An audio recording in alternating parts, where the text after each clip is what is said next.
नमस्कार, स्वागत है आपका आज के ताजा और बड़ी समाचारों में। तो आइए जानते हैं खबरों को एक एक करके।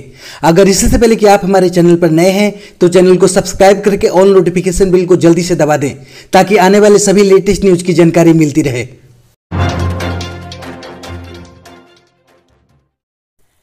केंद्र सरकार ने कोविड से लड़ने के लिए 25 राज्यों को जारी किए 8,923.8 करोड़ रुपए।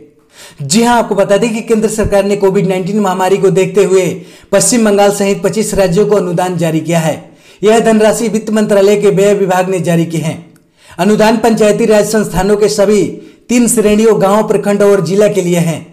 वहीं आपको बता दें कि उत्तर प्रदेश को सर्वाधिक 1441.6 करोड़, महाराष्ट्र को 841.4 करोड़ और पश्चिम बंगाल को 652.2 करोड़ रुपए जारी हुए हैं। शनिवार को जारी हुए राशि वर्ष 2021-22 के लिए मुक्त अनुदान की पहली किस्त है। इसका उपयोग अन्य चीजों के अतिरिक्त कोविड-19 महामारी से लड़ने के लिए जरूरी विभिन्न रोकथाम संबंधी राहत उपायों के लिए किया जा सकता है।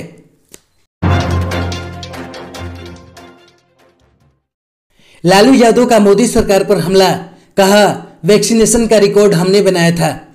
जी हां, आपको बता दें कि देश में कोरोना वायरस के संक्रमण ने लोगों में खौफ पैदा कर दिया है। सरकार तेजी से कोरोना वैक्सीनेशन का काम शुरू कर चुकी है, लेकिन अभियान वैक्सीनेशन के चलते धीमा है। वैक्सीनेशन को लेकर राष्ट्रीय जनता दल के मुखिया लालू प्रसाद यादव ने केंद्र की नरेंद्र मोदी सरकार पर हमला बोला है। आरजेडी सुप्रीमो ने कहा कि साल 1996 से 97 में जब हम समाजवादियों के देश में जनता दल की सरकार थी, तब हमने पोलियो के टीकाकरण अभियान में विश्व रिकॉर्ड बनाया था। उस समय पार्टी का मैं राष्ट्रीय अध्यक्ष था। आरजेडी सुप्रीमो ने आगे कहा कि उस दौर में वैक्सीनेशन के प्रति लोगों में तमाम तरह की हिचकिचाहट और भ्रांतियां थी, लेकिन जनता दल नीति संयुक्त मोर्चा की समाजवादी सरकार ने दृढ़ निश्चय किया था कि पोलियो को जड़ से खत्म कर आने वाली पीढ़ियों को इससे मुक्ति दिलाएंगे। आज ये देखकर दुख होता है कि तथाकथित विश्वगुरु बनने का दावा करने वाली सरकार अपने देश के नागरिकों को पैसे लेकर भी कोरोना वैक्सीनेशन उपलब्ध नहीं करवा पा रही है। लालू प्रसाद यादव ने आगे कहा कि मैं प्रधानमंत्री जी से आग्रह करता हूं कि इस जानलेवा महामारी में सार्वभौमिक टीकाकरण कार्यक्रम के तहत पूरे देशवासियों को निःशुल्क टीकाकरण देने का ऐलान करें। हिमंत बिस्वा शर्मा बने असम के नए मुख्यमंत्री, राज्यपाल ने दिलाई शपथ। जी हां, आपको बता दें कि हिमंत बिस्वा शर्मा ने असम के 15वें सीएम पद के रूप में कमान संभाल ली है। उन्हें राज्यपाल जगदीश मुखी ने सीएम पद और गोपनीयता की शपथ दिलाई। वहीं आपको बता दें कि बीजेपी विधायक दल की बैठक में सीएम के तौर पर हिमंत के नाम पर सहमति बनी थी। विधायक दल की बैठक में पूर्व मुख्यमंत्री सर्बानंद सोनोवाल ने ही उनके नाम आगे बढ़ाया था, जिस पर सभी ने सहमति जताई। वहीं आपको बता दें कि मंत्री के रूप में शपथ लेने वालों में से Assam BJP chief Ranjeet Kumar Das, Assam Gana Parishad chief Atul Bora, UPPL leader U G Brahma, BJP नेता परिमल शुक्लबैद, बीजेपी नेता चंद्रमोहन शामिल हैं।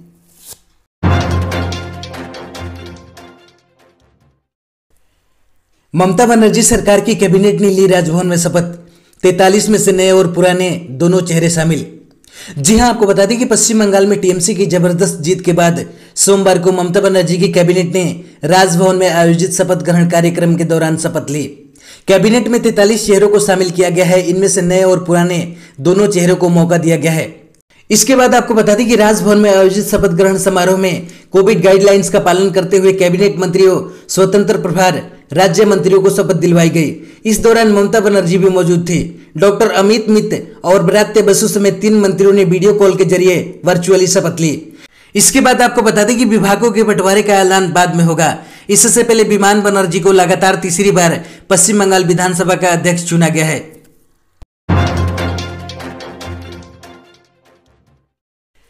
कोरोना को लेकर आई खुशखबरी, संक्रमण की धीमी पड़ी रफ्तार, 4 दिन बाद 4 लाख से कम मामले।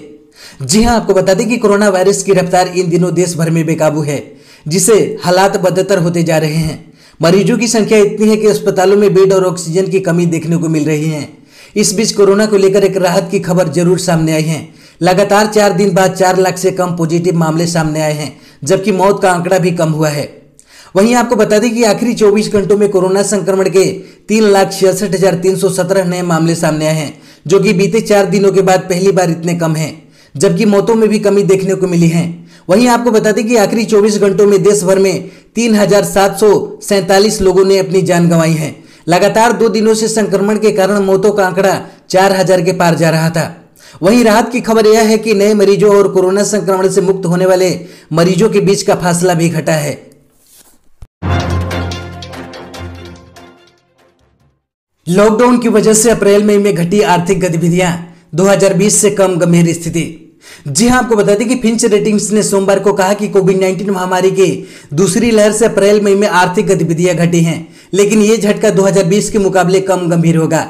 इसके साथ ही फिंच ने कहा कि इसके चलते सुधार में देरी होने की आशंका है। वैश्विक रेटिंग एजेंसी ने कहा कि ऐसे संकेत बढ़ रहे हैं कि कोविड-19 संक्रमण की लहर से वित्तीय संस्थानों के लिए जोखिम बढ़ सकते हैं और अनुमान है कि भारतीय रिजर्व बैंक यानी आरबीआई वित्तीय क्षेत्र की मदद के लिए अतिरिक्त उपाय कर सकता है।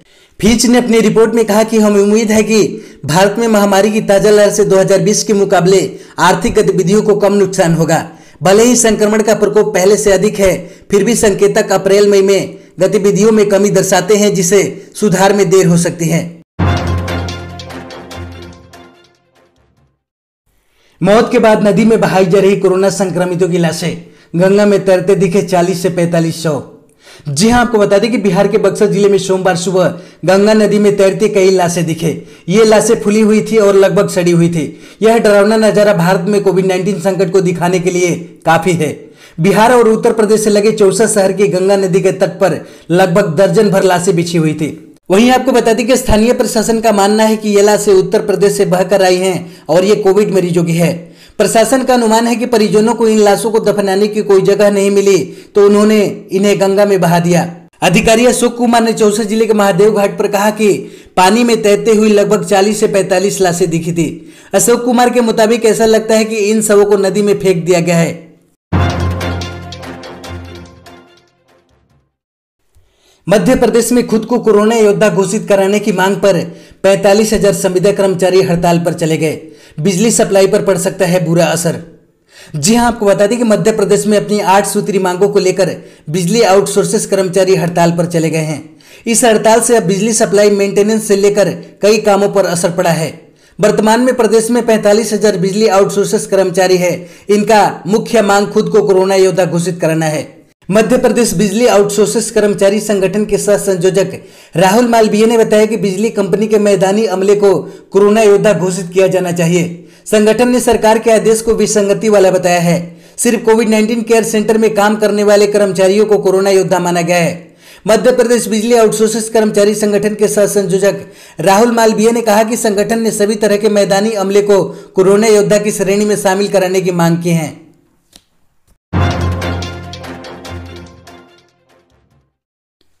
सोने के साथ साथ चांदी में भी आई भारी उछाल। जी हां, आपको बता दें कि सोमवार को राष्ट्रीय राजधानी में सोने और चांदी की कीमत में तेजी दर्ज की गई। राष्ट्रीय राजधानी में पीली धातु 179 रुपये बढ़कर 47,452 रुपये प्रति 10 ग्राम पर पहुंच गई। HDFC सिक्योरिटी के अनुसार पिछले कारोबारी सत्र में 24 कैरेट की पीली धातु 47,273 रुपये प्रति 10 ग्राम पर बंद हुई थी। चांदी की बात करें तो यह 826 रुपये बढ़कर 71,541 रुपये प्रति किलोग्राम पर पहुंच गई।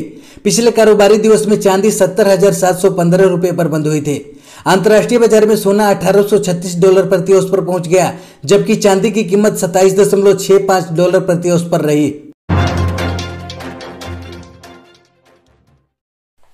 नेपाल में राजनीतिक संकट के बीच पीएम ओली को बड़ा झटका, संसद में नहीं जीत सके विश्वास मत। जी हां, आपको बता दें कि नेपाल में राजनीतिक संकट के बीच बड़ी खबर आ रही है कि प्रधानमंत्री केपी शर्मा ओली संसद में विश्वास मत हार गए हैं। आपको बता दें कि पुष्प कमल दहल प्रचंड नीति नेपाल कम्युनिस्ट पार्टी द्वारा समर्थन वापस लेने के बाद ओली सरकार अल्पमत में आ गई थे। इसलिए पीएम ओली को निचले सदन में बहुमत साबित करना था। वहीं सत्तारूढ़ नेपाल कम्युनिस्ट पार्टी ने अपने सभी सांसदों को व्हिप जारी कर प्रधानमंत्री के पक्ष में मतदान का अनुरोध किया था, लेकिन ओली को सफलता नहीं मिल सकी। इसके बाद आपको बता दें कि निचले सदन में 121 सदस्य सत्तारूढ़ नेपाल कम्युनिस्ट पार्टी के साथ थे। हालांकि ओली को उम्मीद थी कि वे विश्वास मत के दौरान अन्य दलों के सांसदों के समर्थन से बहुमत साबित कर देंगे, लेकिन हार का सामना करना पड़ा। हमारे चैनल पर बने रहने के लिए बहुत बहुत धन्यवाद। दी गई जानकारी से अगर आप संतुष्ट है अथवा नहीं, अपनी राय कमेंट बॉक्स में जरूर दें। जय हिंद।